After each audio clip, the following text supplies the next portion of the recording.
another $85 and I still might not get the one I want? Hey, it's not me, it's your government. I don't get fucked by tariff, you get fucked by tariff. In China, we call that hot potato. Donald Trump woke up in a more pissy mood than usual today, and it wasn't even because new reporting indicates he might be knocking on hell's door. Now, we'll get to that, but Dementia Don, in his infinite wisdom and clearly not collapsing cognition, soiled himself in rage and decided to halt all trade negotiations with Canada over a 60-second ad spot the country put out. Yeah, unlike Diaper Don, I shit you not. The malignant narcissist pedo-in-chief has yet again decided to tank the economy he reportedly won't even be around long enough to experience over a perceived personal slight. Man, it sure is a good thing we don't have a woman in charge, right, MAGA? Wouldn't want her getting all pissy on her period, you dumb hypocritical fuck. Anyway, if you appreciate the no BS reporting, then join the Really American Resistance by subscribing to the channel. And you know what? For every like on this video, we'll send the big boy a Big Mac to, let's just say, help along his natural digestive process. But alright, let's watch this 60-second fake Reagan ad spot that Canada put out this morning that got Dementia Don's diaper all in a bunch. And then we'll break down his mental breakdown as well as the breakdown of his entire physical form. And it's actually even more embarrassing because I guess Donald Trump was so busy demolishing the White House to build his ballroom, he didn't notice that this ad was put out by Canadian politician Doug Ford on October 16th, and he didn't react to it until today. When someone says, let's impose tariffs on foreign imports, it looks like they're doing the patriotic thing by protecting American products and jobs. And sometimes for a short while it works, but only for a short time. But over the long run, such trade barriers hurt every American worker and consumer. High tariffs inevitably lead to retaliation by foreign countries and the triggering of fierce trade wars. Then the worst happens. Markets shrink and collapse, businesses and industries shut down, and millions of people lose their jobs. Throughout the world, there's a growing realization that the way to prosperity for all nations is rejecting protectionist legislation and promoting fair and free competition. America's jobs and growth are at stake. Yeah, you gotta pay tariff. You think I pay tariff? No, you pay tariff. Yeah, once again, South Park was right, and the joke ended up getting used against Donald Trump, with him responding like this. President Donald Trump abruptly halted, quote, all trade negotiations with Canada late Thursday night over an ad that enlisted the voice of Ronald Reagan to oppose U.S. tariffs. Ontario Premier Doug Ford predicted correctly earlier in the week that the president would not be too happy with the 60-second spot his province produced to warn Americans that Trump's tariffs could ultimately kill their jobs. So Trump takes to Truth Social to write this.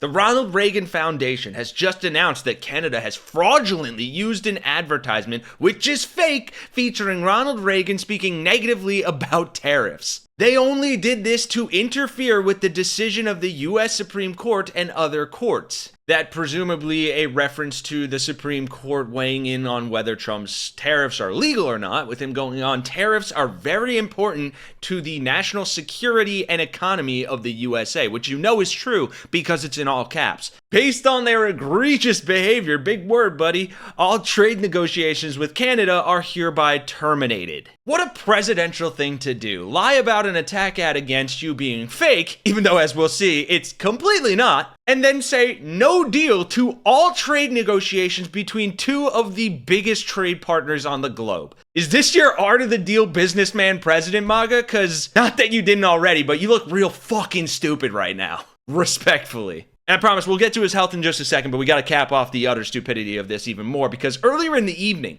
the Ronald Reagan Presidential Foundation hit back at the ad, saying it misinterprets Reagan's presidential radio address on April 25th, 1987, which was focused on free and fair trade. I don't know how you misrepresent the guy's actual words against tariffs by simply playing them. The foundation claims the government of Ontario, quote, did not seek or receive permission to use and edit the remarks, and that it's reviewing its legal options. Which is just very fitting of a Reagan Foundation to follow in the steps of Trump and sue everyone they don't agree with. Then the Reagan Foundation tried to get some free clout saying, we encourage you to go watch President Reagan's unedited video on our YouTube channel. Awesome, shameless self-promotion, guys. And then a spokesperson for Ford clapped back, saying the commercial uses an unedited excerpt of one of President Reagan's public addresses, which is available through public domain. And because either they're wrong, a bunch of pussy bitches, or both, the White House didn't immediately respond to a request for comment. And then the Prime Minister of Canada, Mark Carney, said the quote of former President Ronald Reagan was recognizing that ultimately somebody pays the tariff,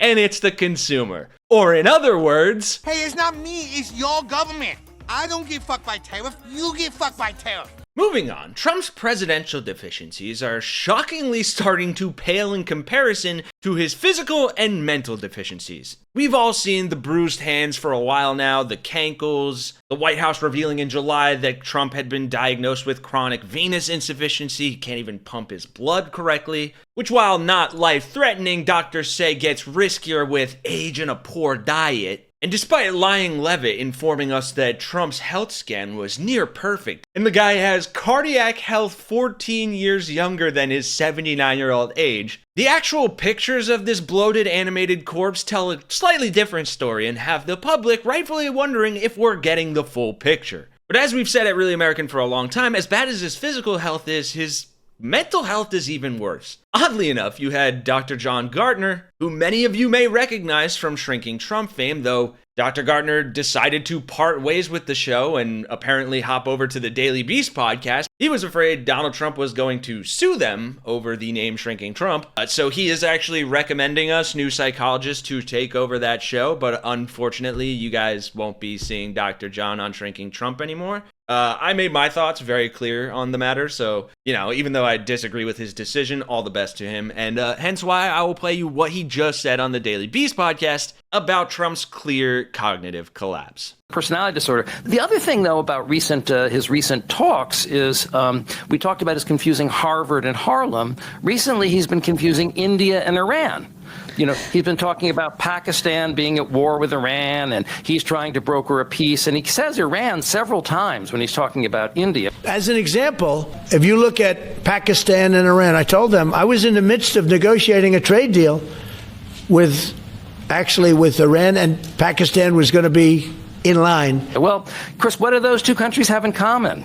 They begin with I. Right. That's sort of like Harvard and Harlem. So that's the level of free association we're talking about. And is that just because he's the president and he's got a lot of details to keep on top of? I mean, I agree that getting India and Iran confused is potentially a deadly mistake. But is there any benefit of the doubt you could give him that he's, trying to master a ton of detail here? Well, look, as an older person, I tend to give people a lot of benefit of the doubt. I mean, even on my own podcast, sometimes I say, oh, yeah, the person from Germany, what's his name? Then we have to edit that out. But he tends to mishmash them together in a way that shows a deeper level of thought disorder. So it's one thing to get a name wrong, maybe even to reverse it, although that still seems very rare, but he's actually confusing the countries themselves. Another example of this kind of really clearly demented memory loss would be when he was negotiating the government shutdown. He met with Chuck Schumer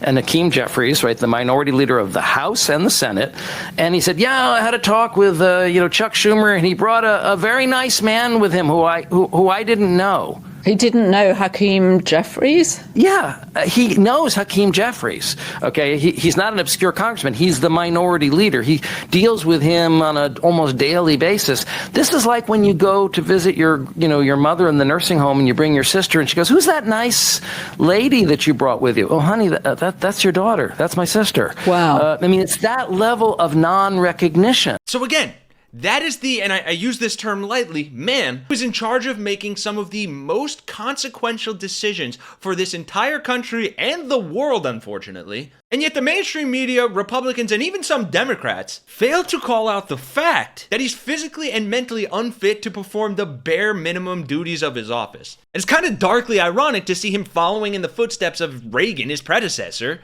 and yet the Weekend at Bernie's sycophants around him want to prop him up to be president in 2028 and beyond. What the fuck are we doing, folks? Because I'll tell you what we're doing here at Really American. We're doing what our patriotic comrades over in Canada are doing and fucking calling this shit out. Trying to make American people aware of the harm that this idiot is causing to our country and the world, and lightly and sometimes not so lightly shaming MAGA into waking the fuck up. Because clearly they hate woke so much that they're willing to allow a man who's literally asleep at the wheel to drive this country off a fucking cliff. Yeah, but our whole country changed. Didn't you hear the news? Walkie's dead. You cannot say you love America and then simultaneously watch Donald Trump destroy it from the inside out while cheering on his every move as if the man can do nothing wrong. Which again is why the work we're doing here that y'all have allowed and supported us in doing is more important than ever. Huge shout out to every one of our viewers in Canada. We love you guys. We appreciate the hell out of your Canadian politeness, trying to gently parent the US back into sanity somehow. And also everyone in the audience, all 800 and almost 30,000 of you now, it's fucking crazy. But again, with all of your support comes that relevance in that platform to actually be able to speak and for people to hear. Like every time you guys like and share, comment, and subscribe, these videos get seen by more and more people. And we're able to talk about these really complicated things and the news and sometimes really depressing stuff in a way that's like level and down to earth and grounded and kind of funny sometimes, so that people actually care and can see it. And there's no conglomerate corporate fucking bullshit where we have to pander to both sides. Or to anyone, frankly. I think it's just a huge benefit of this alternative media space because we have been talking about dementia done, his cognitive decline, his mental and physical fitness since day one, since before he was even elected. And you know, maybe, just maybe, I want to be humble here. I don't think I have that much power to make change, but maybe if we were the size we were back then, or, you know, all these other channels were as big as they were now, Midas Touch, Keith Edwards, Jack Cocciarella, who used to work with us, like, I'm so happy to see the growth, but I can't shake the feeling like, damn, maybe if we'd started like 2 years sooner, we could have prevented this. But that the past is the past, and so we are focused on the future. So if you want to continue to have elections, if you want to change the power in Washington in 2026 and beyond, now is the time to, again, support these channels, support independent media specifically, and to make your voices heard, because in all seriousness, this is like a fundamental democratization of news and media. And unfortunately, it was very quickly and early on co-opted by the right wing, which is why we have these terms like alt-right pipeline. And yet still, we really don't have like a left-wing version of that. Anyway, I apologize again. I've let myself get into a rant here, but all that to say, we really, really appreciate you guys. We love you all. We'll make this country a better place because we actually do love it. And yeah, that's all I got for you for this one. But I am Kenny Hesse for Really American. I'll see you guys in the next one.